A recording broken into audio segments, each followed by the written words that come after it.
High, সবাই আছো কেমন? আজকে এসেছি এই অরেঞ্জ কালারের পাঞ্জাবিটার ফাইনাল লুকটা তোমাদের সাথে শেয়ার করবো বলে। এই পাঞ্জাবিটা যে বোনটি বানাতে দিয়েছে না, সে আমার একটা ব্লু কালারের পাঞ্জাবি ডিজাইন দিকে বলেছিল ওরকম করে দিতে।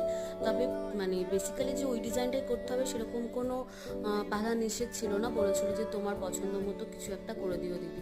তো আমি সে অনেকদিন আগে একটা রেড কালারের পাঞ্জাবিতে এরকম এই মাছ আলপনাটা করেছিলাম, তো সেটাই আমি এই অরেঞ্জ কালারের পাঞ্জাবিটার মধ্যে করে দিয়েছি। আচ্ছা, অনেকে না টি শার্টের ওপর হ্যান্ড এমব্রয়ডারি কাজ করাতে চাইছো, তো তাদেরকে বলছি প্লিজ পুজোর আগে এই মুহূর্তে আর যেহেতু অল্প কদিন বাকি, আমি আর ওইগুলো করাবো না, মানে পুজোর জন্য। পুজোর পর আবার আমি ওই কাজগুলো করবো হ্যান্ড এমব্রয়ডারি, কারণ ওগুলো অনেকটা সময় লাগে করতে।